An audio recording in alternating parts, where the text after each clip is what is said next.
Muy buenas hermanos y amigos, vamos otra vez hoy a las lecciones que estamos teniendo sobre el libro Los Ministerios y el Discipulado en la Iglesia Normal.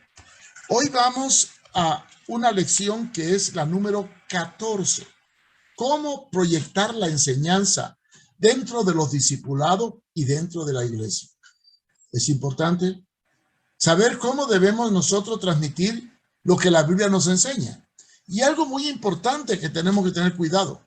Antes de transmitir algo, tenemos que hacernos dos preguntas. ¿Lo entendemos? Y la segunda, ¿lo vivimos? Sí, porque de nada vale saber la Biblia y estudiarla y leerla tapa a tapa y explicarla si no la encarnamos en nosotros mismos, como dice la palabra, que somos cartas escritas no con tinta, sino con el Espíritu del Dios vivo. Analicemos cómo nosotros en la iglesia, a través de la estructura del discipulado y de las prédicas, debemos proyectar la enseñanza y demandar que los que la reciben la vivan y la pongan por obra. Vamos pues a la lección de hoy. Los ministerios y el discipulado en la iglesia, capítulo número 14. Nuestro tema para hoy es ¿cómo proyectar la enseñanza?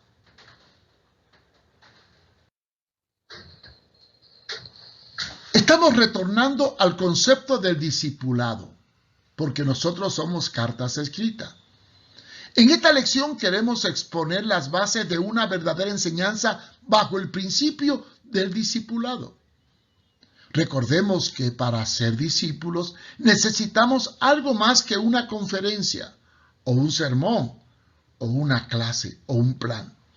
La meta no es hacer doctores ni especialistas en la Biblia, sino formar las vidas y el carácter de los creyentes, para que ellos puedan reflejar la plenitud de Cristo. Y para lograr esto, necesitamos someternos a la sujeción voluntaria del señorío de Cristo, por medio de la palabra, y que sea la misma la que se manifieste en un ejemplo concreto en nuestras vidas. Uno de los mayores fracasos que ha experimentado la iglesia cristiana en nuestro tiempo es la formación de cristianos, debido a que estamos usando moldes duplicados, copiados del mundo, sin principios bíblicos. Actualmente, le damos más importancia a la cantidad de creyentes en un edificio que a la calidad de vida que tienen en sus hogares, trabajo y convivencia, lo cual es un grave error. Actualmente tenemos los templos llenos de luces que solo brillan debajo de la mesa, o somos sal almacenada en un granero, mientras el mundo se pierde. Nuestro fracaso está en que le hemos dado tanta importancia al conocimiento que nos hemos olvidado de la convivencia. Porque dice la Biblia en Lucas 8, 16, 18, nadie puede encender una vela y la cubre con una vasija o la pone debajo de una cama, sino que la pone en un candelero para que a los que entren puedan ver la luz, pues no hay nada oculto que no se descubra. Sabemos y tenemos mucha Biblia en letra, pero en vida y espíritu no hay nada. Estamos vacíos por la falta de amor. Y es tanto el ruido que hace nuestra forma de vivir que la gente no puede escuchar nuestras palabras ni ver en Cristo nuestras vidas. Somos conscientes que la realidad cristiana se compone de vida y hecho, y no solo de conocimiento y experiencias vagas, o de palabras muy lindas, porque, tristemente, somos muchas veces más dicho que hecho. Continuamente encontramos en la Biblia expresiones como no es decir Señor, Señor, sino hacer la voluntad. El que escucha mi palabra y la vive, ese es mi discípulo. No seáis oidores, sino hacedores. Soy mis amigos si hacéis lo que yo os mando. Haz esto y vivirá. Son las palabras claras de Jesús, lo cual demuestra que la importancia no es conocer, sino vivir diariamente el amor de Cristo.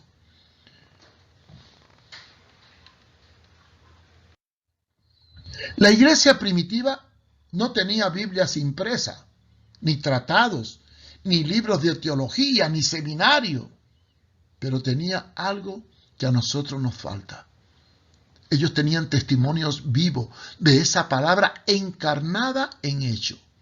Pero nosotros nos quedamos con la palabra impresa y nos falta el testimonio vivo de nuestras vidas. Compararé algo al ingeniero que diseña una casa, pero nunca la fabrica. ¿Para qué sirve entonces tener los planos si no la construimos? Hemos perdido el tiempo y el trabajo. No es el hecho de tener una Biblia, ni seguir un plan de estudio tipo escuela teórica, sino conocer y vivir hasta que podemos alcanzar la estatura de la plenitud de Cristo. Para lograr esto y poder producir hacedores en vez de oidores, tenemos que entrar en la palabra con una mentalidad no tradicional, ni de estudio tras estudio, o sermones tras sermones, o temas tras temas. Porque esto, sabiéndolo, si no lo vivimos, se pierde en el vacío. Debemos ir a la Biblia con una actitud de obediencia para poder formar en el discípulo un carácter, porque esa es la meta, forjar por medio de la relación un carácter cristiano. Si comemos mucho de una vez, automáticamente nos indigestamos, ¿verdad? Si transmitimos una enseñanza y enseguida otra y otra, sin haber dado tiempo a practicarla o vivirla primero, esto equivaldría a no digerir para seguir comiendo. Y entonces ocurriría que formaremos oidores por doquier que lo saben todo en la Biblia, pero tristemente no tienen tiempo de vivir nada. Es por ello que como primer paso para iniciar un discipulado, debemos ir a la palabra con una conciencia de formación, más que de una conciencia de conocimiento. Y para ello debemos considerar algunas pautas que les vamos a dar.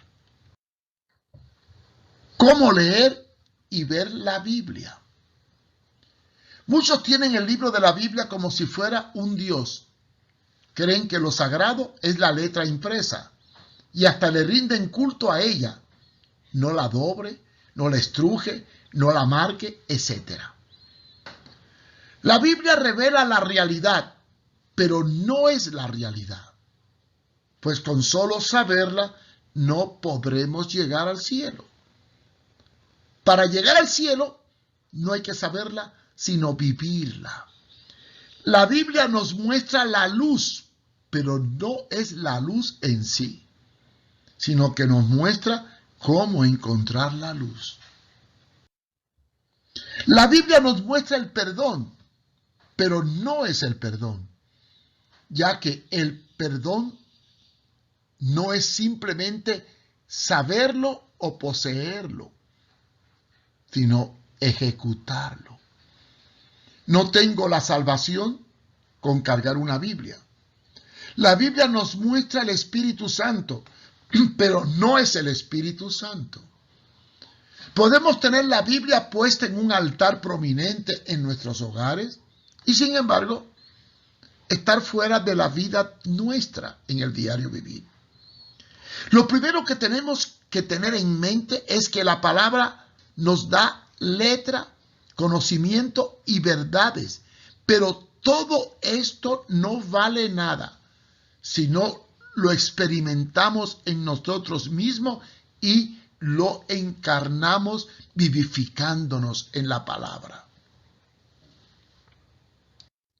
El problema no es tener un mapa y ver un camino, pues esto no es nada en comparación con el andar por él, viendo todos sus detalles. El mapa es la sombra de la realidad. El camino es la realidad de la sombra. La Biblia es la sombra de Dios. La experiencia y la vida con Dios es la realidad vivificante. Como dice Colosenses 2:17, todo el cual es sombra de lo que ha de venir, pero el cuerpo es de Cristo. También Hebreos 8:5, los cuales sirven a los que es figura y sombra de las cosas celestiales, como se le advirtió a Moisés cuando iba a erigir el tabernáculo, diciendo, mira, haz todas las cosas conforme al modelo que te ha mostrado en el monte. Debemos evitar la bibliolatría y conocer que no es citar la Biblia de capa a capa lo que vale, sino vivirla. Recuerden que hasta Satanás citó la palabra de Dios en la tentación de Jesús, y él la conoce mejor que nosotros. ¿Qué dice la palabra al respecto? Que somos cartas escritas no con tinta, sino con el Espíritu del Dios vivo. 1 Corintios 3:3. Pero, ¿cómo leer la palabra para buscar en ella la vida que nos lleva a la realidad? Hermanos, lo primero que tendremos que evitar es usar la palabra para ajustarla a nuestros propios deseos y caprichos. Esto equivale a formar mi propio evangelio y doctrina, sacando un pedazo de texto de aquí y otro de allá, para formar el evangelio según san conveniencia, que yo le llamo el quinto evangelio o el evangelio según san evangélico, ya que tomo lo que me gusta, pero paso por alto lo que no me gusta.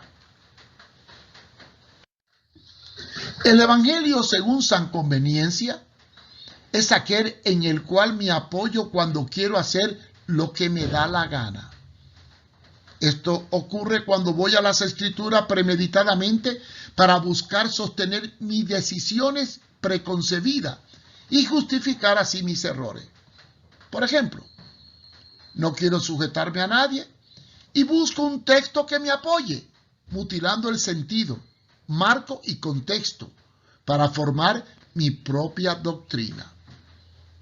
Otro caso es el que, al desear dividirse por orgullo, extrae de la palabra algo que parece bíblico y eclipsa el amor que todo lo soporta, para dar lugar a su jactancia espiritual, mutilando el cuerpo del Señor, que es su iglesia, para satisfacer sus caprichos personales. Otro ejemplo es el caso de los que predicamos y tomamos solo la oferta de Dios para atraer a las personas y le ocultamos las demandas, porque tenemos miedo que al verla no pasen al frente o levanten la mano. Es mejor decirle, acepta a Cristo porque te ama y no hay ningún compromiso, que tener que decirle, acepta a Cristo, toma su cruz, síguele y acepta el sometimiento en todo. La gente recibe mejor la oferta barata que la demanda dura. Cuando presentamos a la gente un evangelio al gusto del creyente y ocultamos aquello que le puede disgustar para ganarlo para Cristo, estamos predicando un evangelio mutilado, manipulado y no bíblico. Y esto es contrario a la realidad misma de la palabra. Por eso Apocalipsis 22, 18, 20 dice, porque yo testifico a todos el que oye la palabra de la profecía de este libro. Si alguno añadiere a estas cosas, Dios traerá sobre él plagas que están escritas en este libro. Yo creo que la palabra es clara al respecto. Actualmente estamos llenos de predicadores que tienen vendas mágicas que ofrecen un evangelio en donde no hay sufrimiento y anuncian que el que acepta a Cristo va a dejar de sufrir. Otros lo atraen con un evangelio mutilado, donde despiertan la ambición, ofreciéndole a la gente riquezas terrenal con un mensaje de prosperidad. Algunos otros ofrecen un evangelio de fantasía y otros un evangelio que te hace Superman, escondiendo la realidad de que ser cristiano es estar preparado para sufrir pruebas, tribulaciones, dolores, persecución, dificultad, y también habrán días malos. Hay que enseñar la realidad de Jesucristo con todas sus exigencias y bendiciones, pues la salvación se adquiere mediante la proclamación de su señorío, que nos hace siervos sujetos a su voluntad. Para evitar una generación de cristianos a su manera, tendremos que formar discípulos que vayan a la palabra de Dios con ciertas bases sólidas, para buscar la realidad de Dios y vivirla, y no la sombra de Dios, que es el conocimiento. Porque, ¿qué eres tú? ¿Un creyente o un discípulo? Lo primero que tomaremos en cuenta para lograr esto es saber cómo leer las Escrituras. A la hora de hacerlo, debemos estudiarla en conjunto, o sea, libro por libro, capítulo por capítulo, versículo por versículo. Lo más importante no es aislar un verso y unirlo a otro, ignorando que la Biblia no fue escrita con la división de libros, capítulos y versículos, ya que todo era un conjunto, como una carta que tú o yo podemos hacer y enviar. Por ejemplo, la epístola a los tesalonicenses se escribió primero, 51 años después de Cristo, que la de los filipenses. Sin embargo, al ver la Biblia, encontramos que aparece después. El libro de los Hechos se escribió mucho después de la gran mayoría de las epístolas y sin embargo es el quinto libro del Nuevo Testamento. Y así, por ejemplo, vemos que no todo el orden es igual en las Escrituras. Cuando los escritores bíblicos escribieron, no pensaron en lo más mínimo que se colocaría en el orden actual, ni que se dividiría la Biblia en versículos y capítulos. Una epístola era una carta escrita, sin división de capítulo y verso. Así que debemos estudiarla como tal, no mirando los versos y capítulos aisladamente, sino el tema y la idea del conjunto. Para ello, debemos saber, antes de leer un libro de la Biblia, lo siguiente. 1. ¿Quién escribe y por qué escribe? 2. Fecha y lugar donde ese libro se escribió y para quién. 3. Tener una idea de las costumbres de la época, el marco histórico y la geografía. Llamaremos a este sistema de estudio por libro conocimiento de conjunto, porque buscaremos en cada libro verdades y realidades para provecho de nuestro a través del conjunto de los escritos.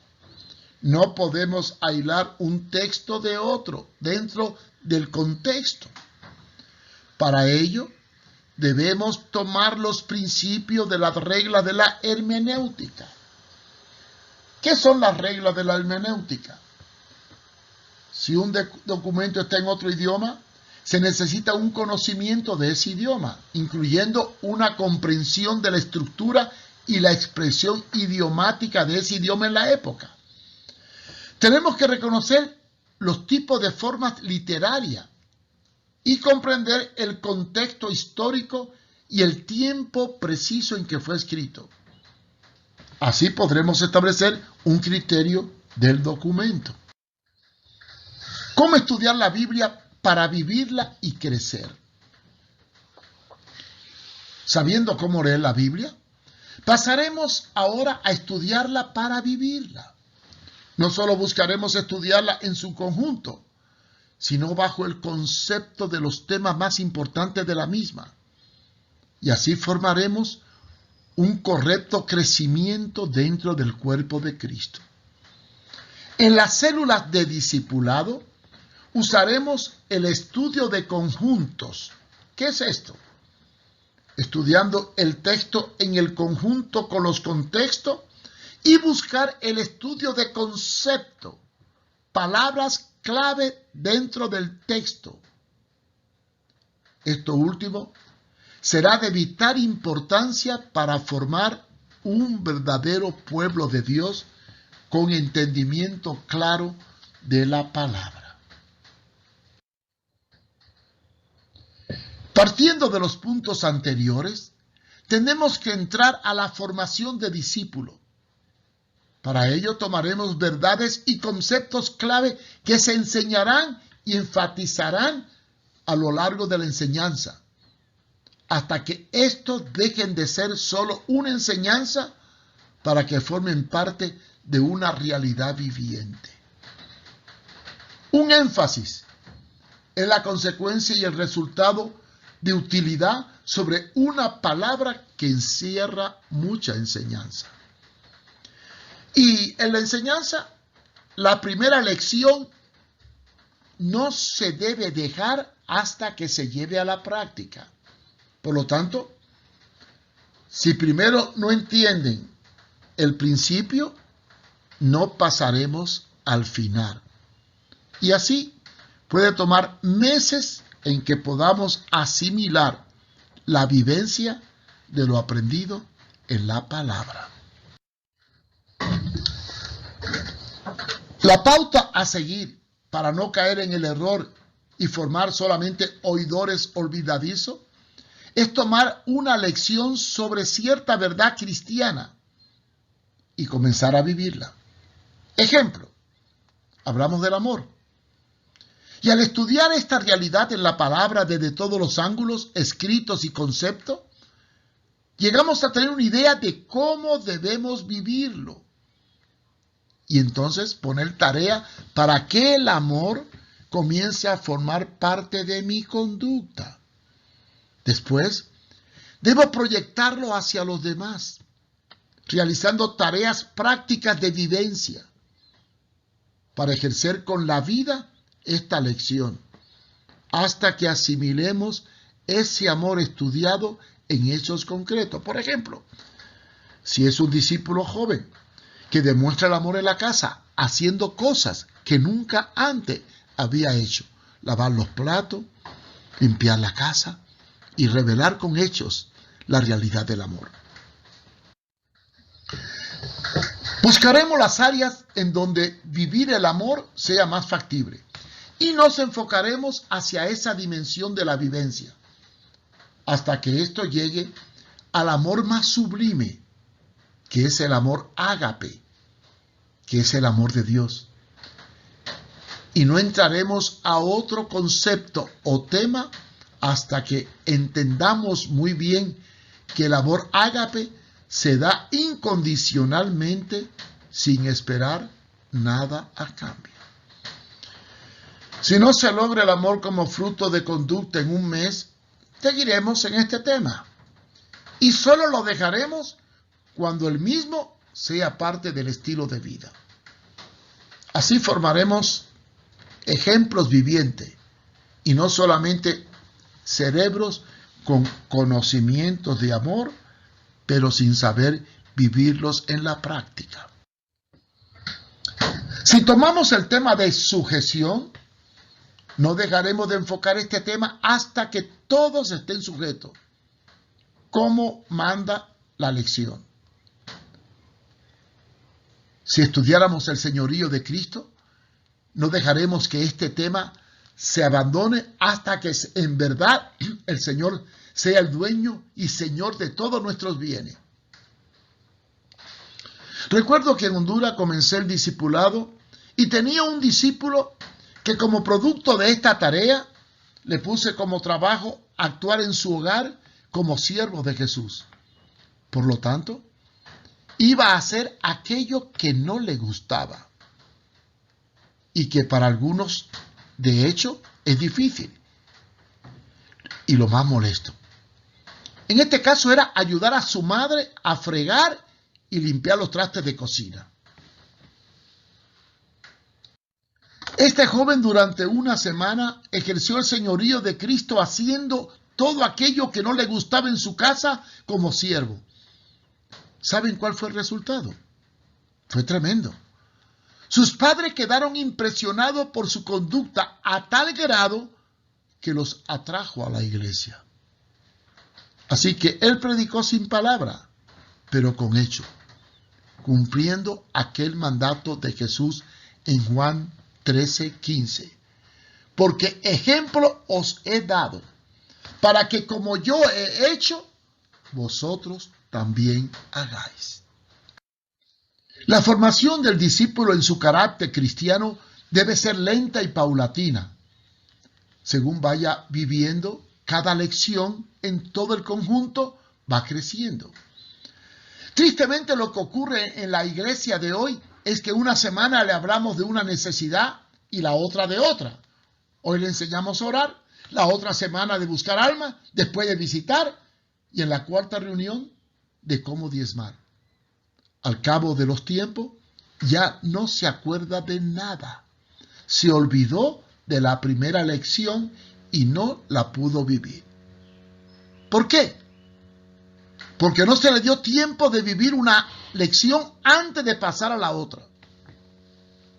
En este nuevo marco de formación de vida, lo más importante es escuchar un sermón, pero tener tiempo de vivirlo.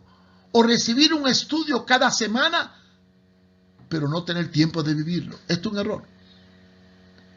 Debemos tomar un tema y no soltarlo hasta que la enseñanza se convierta en parte de nuestras vidas. ¿Qué tiempo debemos emplear en conocer y vivir el amor? Esto va a depender de la actitud del grupo o de la persona. Este es un asunto de tiempo, razón por lo cual no podemos hacer una programación rígida para que una persona vive el amor o el perdón o una vida de negación. Tristemente siempre es más fácil la teoría que la práctica. No podremos decir, nuestra meta por un mes es alcanzar un verdadero amor para todos. No podemos poner meta para el amor. Porque no todos van a digerir de forma igual el alimento que se le dio. Para poder amar de forma plena, tenemos que practicar la negación del yo. Solo renunciando al ego podemos crecer en el conocimiento del amor. Sin embargo, cuando vivamos una enseñanza, como en este caso el amor, estaremos automáticamente viviendo otras muchas que no estudiamos. Como por ejemplo, la unidad, la plenitud del espíritu, la edificación del cuerpo, el evangelismo. Ya que una enseñanza automáticamente va ligada a la otra. Por decirlo así, todas las enseñanzas van de la mano. Así que viviendo el amor, estaremos viviendo otras muchas verdades que ni siquiera conocíamos o nos enseñaron. Al terminar cada mensaje, estudio o enfoque sobre ciertos temas, tendremos que comenzar a vivirlo y practicarlo en nuestro diario quehacer, siendo la tarea hasta la siguiente enseñanza. Y en la próxima reunión vamos a discutir los resultados de haber vivido la enseñanza anterior, así como las dificultades y las consecuencias que trajeron a nuestras vidas o en la vida del pueblo de Dios. Tenemos que ir llevando los sentimientos con el conocimiento el corazón con el cerebro. Ambos van de la mano.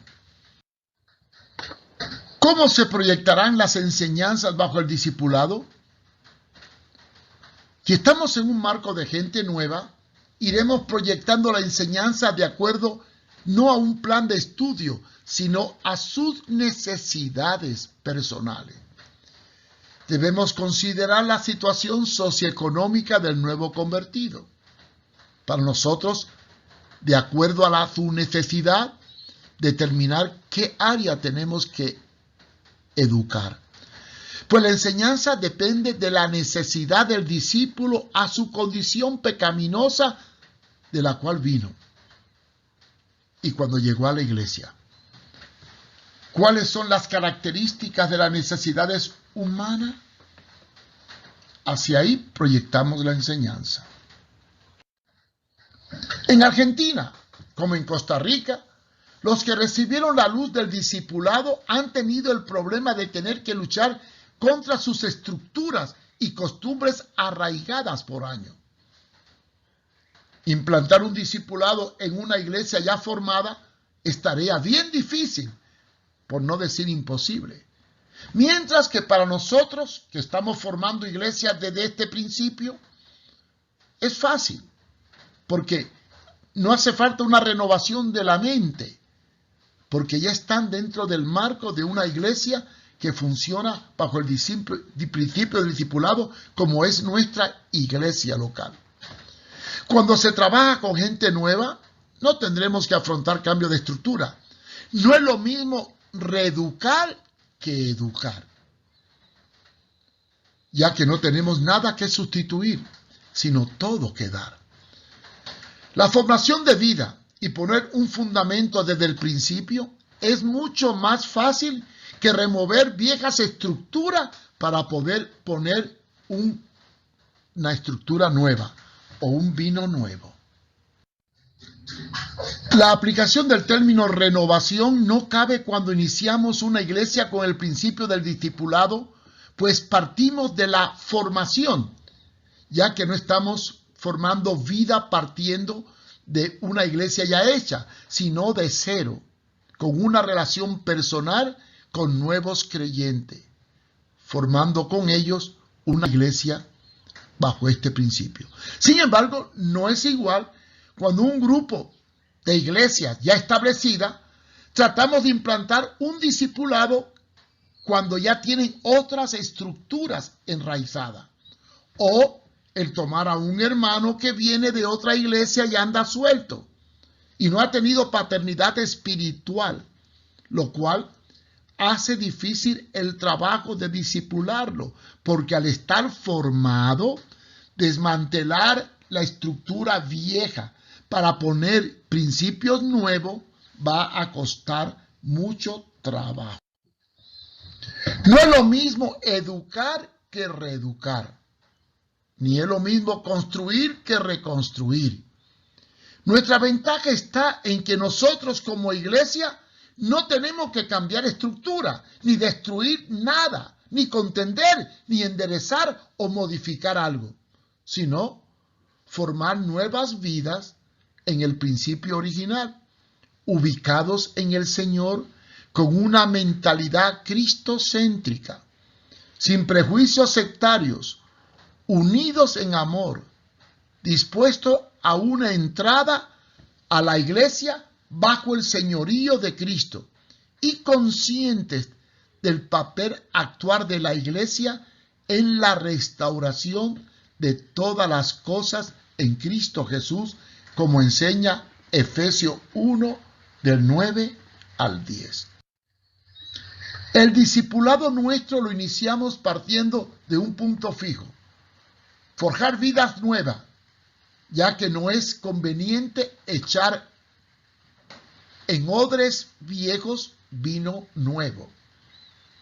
Nuestro vino nuevo será echado en odres nuevos, estableciendo conceptos nuevos, pero muy antiguos, que fueron olvidados por la iglesia, pero que son tan viejos como la misma Biblia.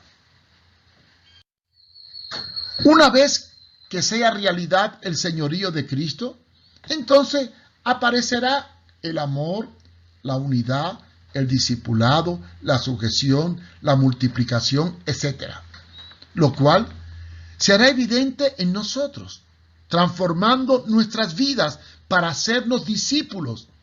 Y el edificio de la iglesia será entonces solamente un centro de entrenamiento, donde nacerá un avivamiento de pasión por las almas, y todos entenderán que es posible vivir en la forma en que vivió la iglesia primitiva en el siglo presente.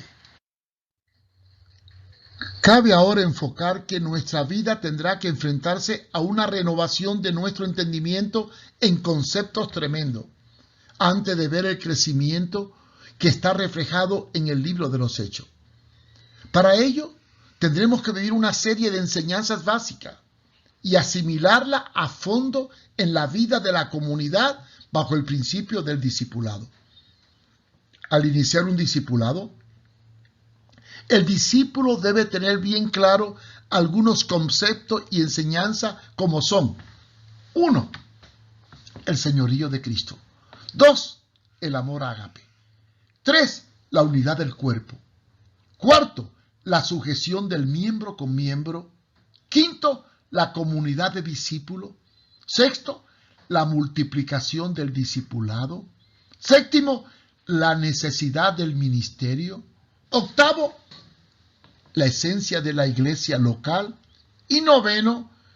Los dones del Espíritu funcionando en la iglesia, operando tanto conceptos surgidos dentro de la palabra, nos va a dar el crecimiento en la forma en que lo vayamos analizando. Conclusión final. Ahora tendremos que partir de nuestra inmediata necesidad, pero no con apuro, ni por competencia. Recordemos que cuando una vida nace, no podemos adelantar su proceso de crecimiento intelectual ni de conciencia, aunque hagamos crecer su cuerpo y tamaño por medios vitamínicos. Todo sigue un proceso normal. Los dientes, las primeras palabras y el caminar de un niño es algo que aparece en un proceso debido a su tiempo. En otras palabras, la palabra se engendra en nosotros. La concebimos, la engendramos, nacemos, crecemos, maduramos, envejecemos, nos multiplicamos y nos vamos con el Señor. Este proceso biológico natural es el mismo proceso que debe tener la iglesia de Jesucristo. Así que, hermanos, la misión nuestra es hacer discípulos y convertirnos todos en hacedores de discípulos. Gracias por acompañarnos y esperamos que esta lección sea de bendición para su vida. Si quiere aprender más, visite mi página web www.contralapostasía.com, o también cualquier pregunta o sugerencia, escriba a mi correo marioeduardofumero@gmail.com. Dios les bendiga.